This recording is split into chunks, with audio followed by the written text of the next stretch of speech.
El contenido proporcionado en este podcast tiene fines informativos y educativos únicamente. Cap Medical presenta.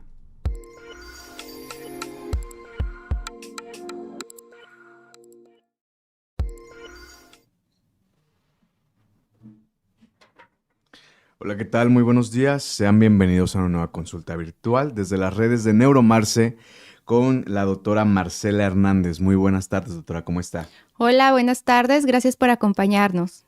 El día de hoy, doctora, vamos a hablar acerca del Parkinson, un tema que nos han estado pidiendo mucho a través de sus redes sociales nuevamente.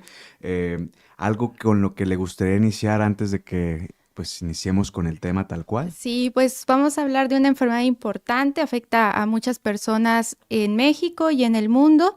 Y bueno, el 11 de abril es el día de la concientización sobre enfermedad de Parkinson. Ya pasó un par de días, pero está bien para retomar el tema. Y bueno, es en conmemoración de James Parkinson, quien describió los primeros casos en la literatura médica. Entonces, pues es la relevancia, sigue conservando su nombre, el nombre de James Parkinson, pues estos síntomas que describió, esta enfermedad que describió hasta hoy en día, pues llevan el nombre de él.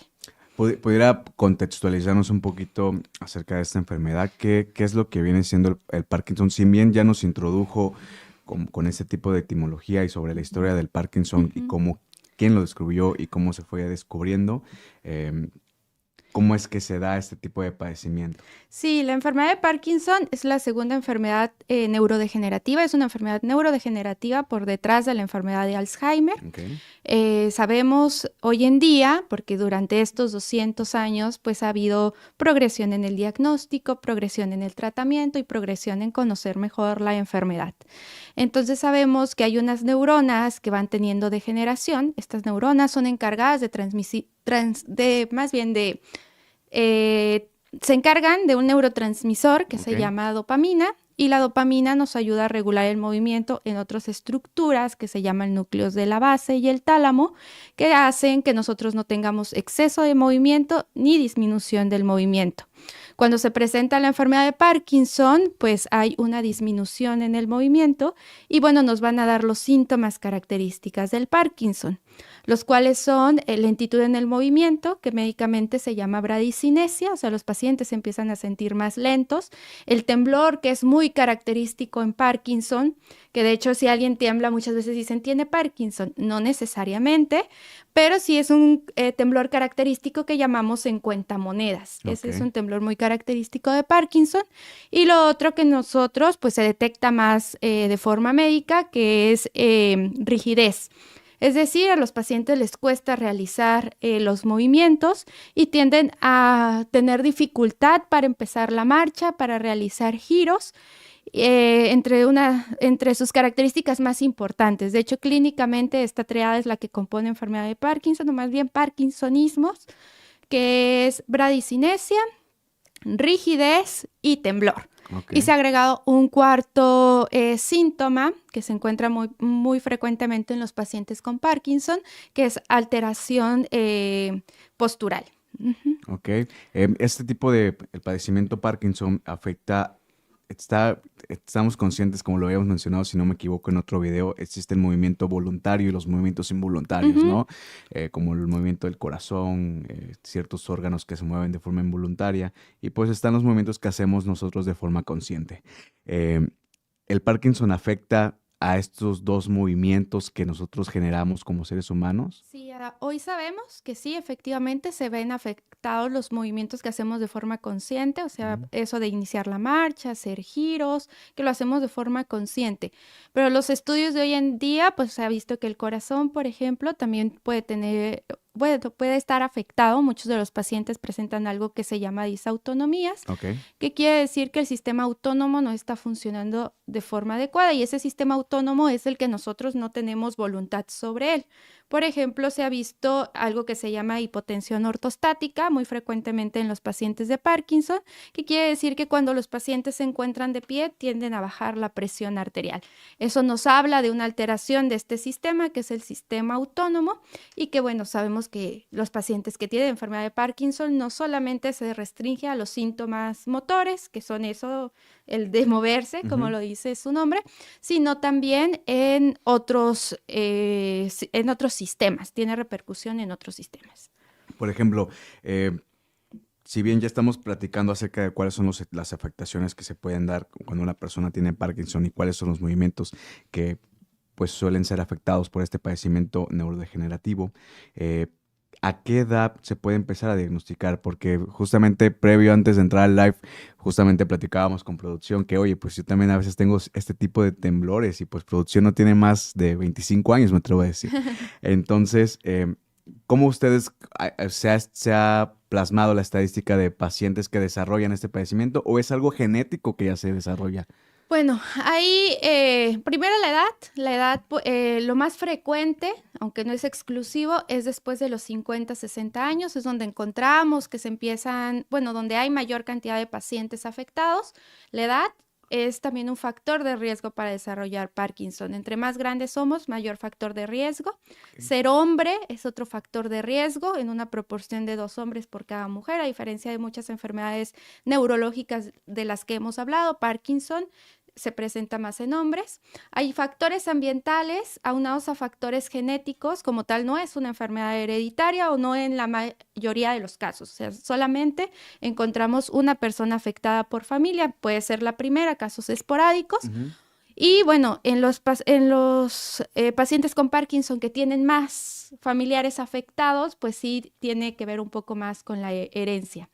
Sin embargo, sí son factores genéticos, o sea, ya tenemos una susceptibilidad a desarrollar la enfermedad y a eso agregamos factores ambientales. Como ya lo decía, puede ser tabaquismo, por ejemplo. Se ha visto que las personas que tienen exposición a metales pesados, pesticidas, por ejemplo, tienen mayor riesgo de desarrollar Parkinson que los que no.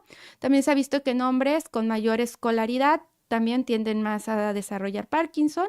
No tenemos todavía las respuestas a todas las preguntas y claro, hemos avanzado, la medicina, no yo, la medicina ha avanzado en estos 200 años y bueno, sabemos nuevas cosas de por qué se produce, ¿no? Anteriormente, pues se describía la enfermedad, James Parkinson no supo explicarla, eso ha sido pues con todos los estudios que han avanzado en estos 200 años y aún así la causa precisa, conocida de por qué porque a Parkinson aún no tenemos la respuesta. Claro, fue como que el pionero a la investigación.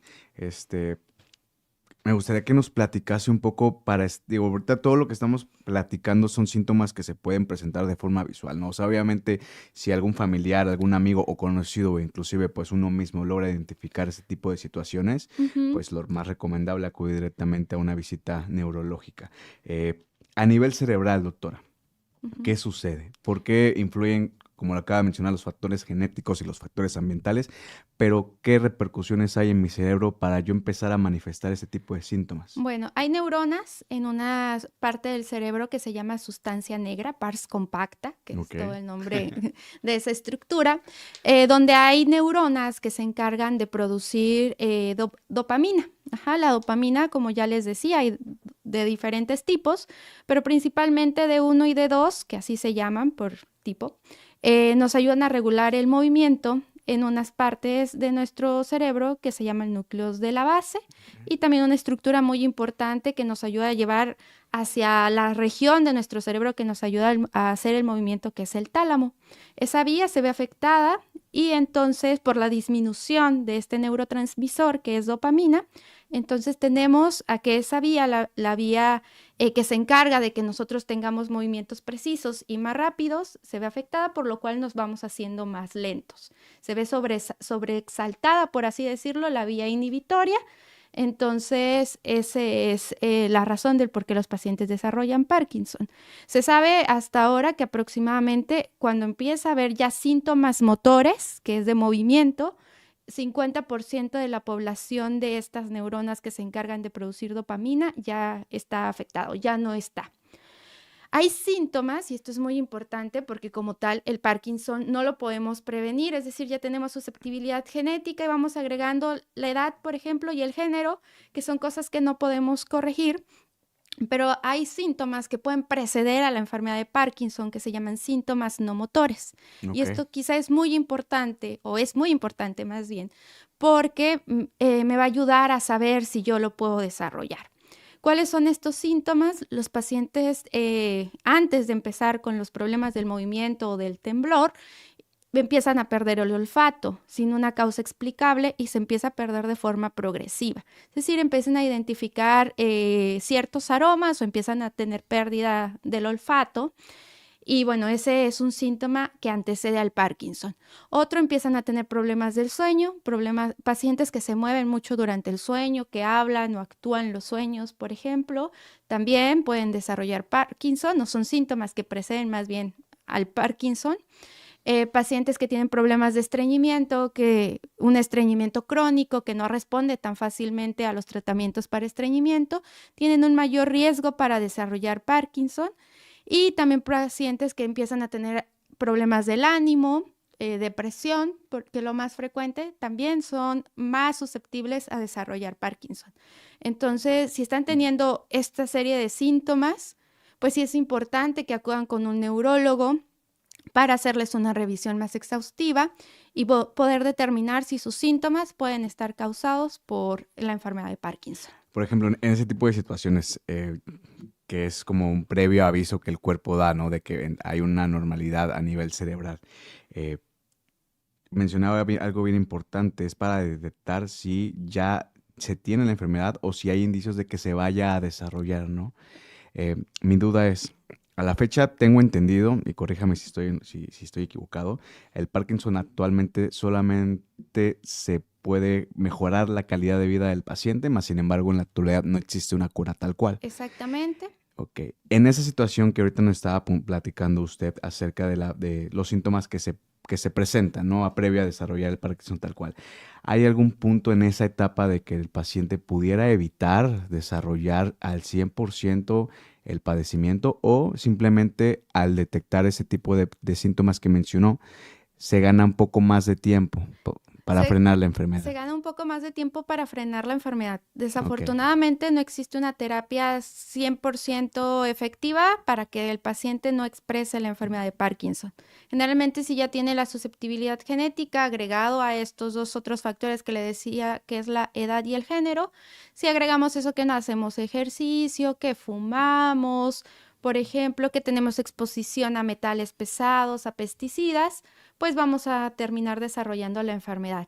Lo que hacemos con las medidas o las recomendaciones es ganar tiempo, es decir, que el paciente no desarrolle estos síntomas que son incapacitantes.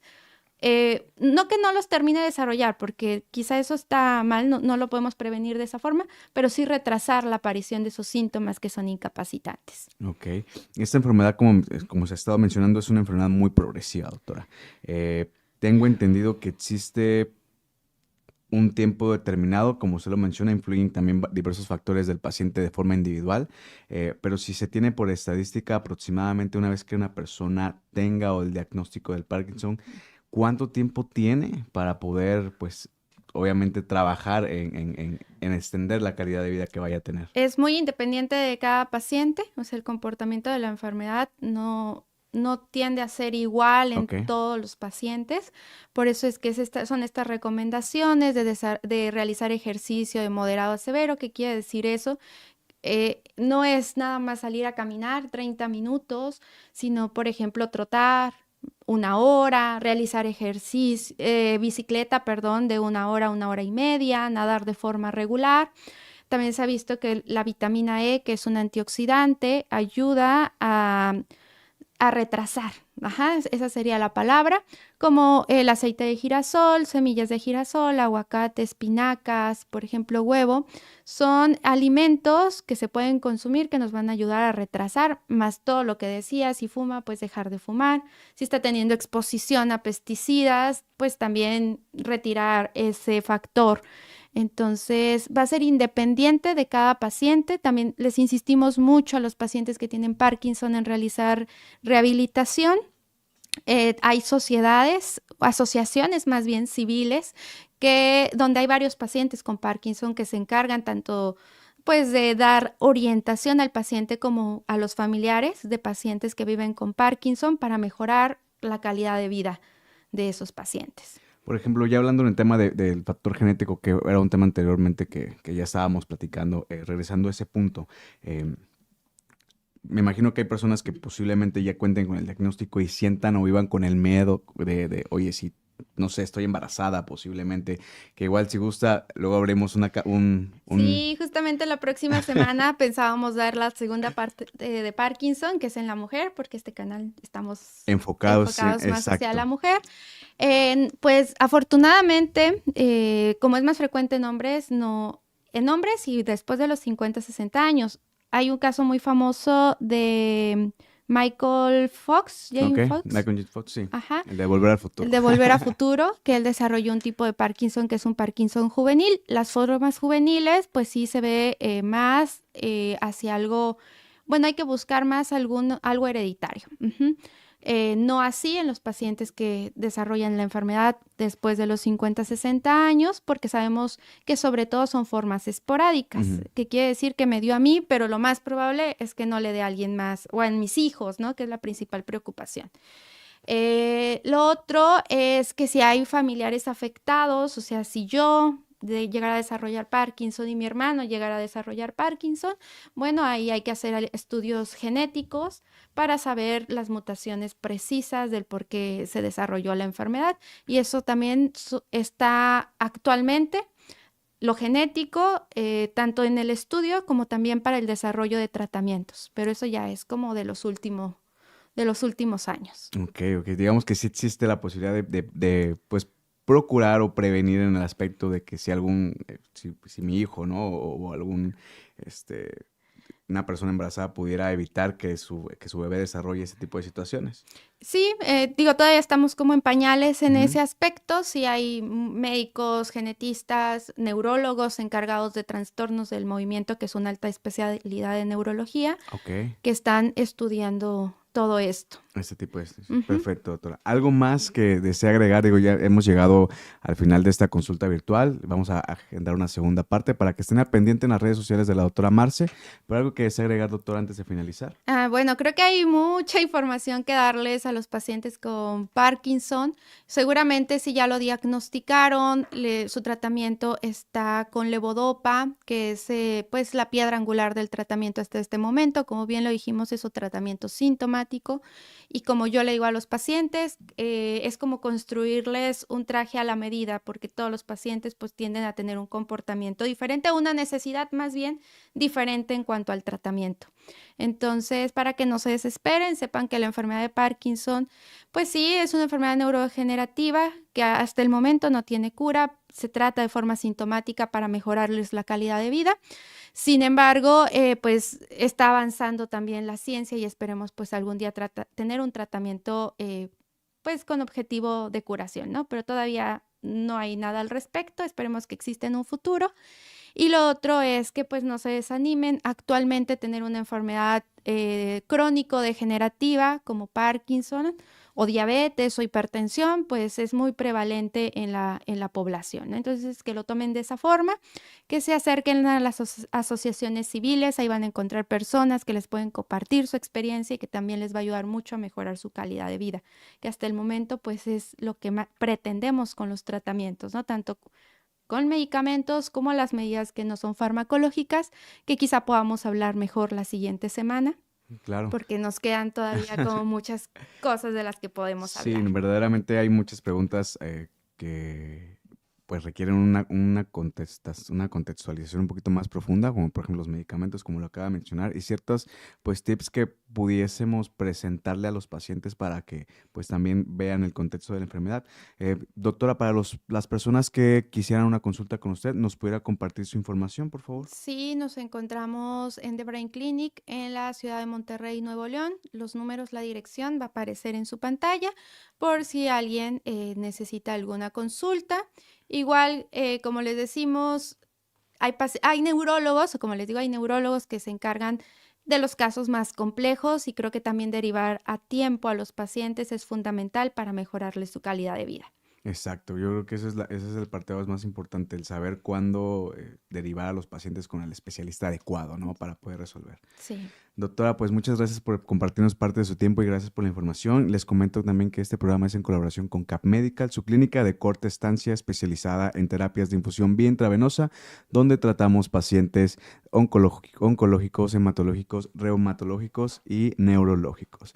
Van a estar apareciendo las redes de la doctora Marce aquí en pantalla y pues no olviden suscribirse a todas las redes sociales de la doctora, es completamente gratis, se está publicando contenido de calidad todos los días y pues nos vemos próximamente en una consulta virtual desde las redes de Neuromarce. Gracias Hasta luego. por acompañarnos. Bye.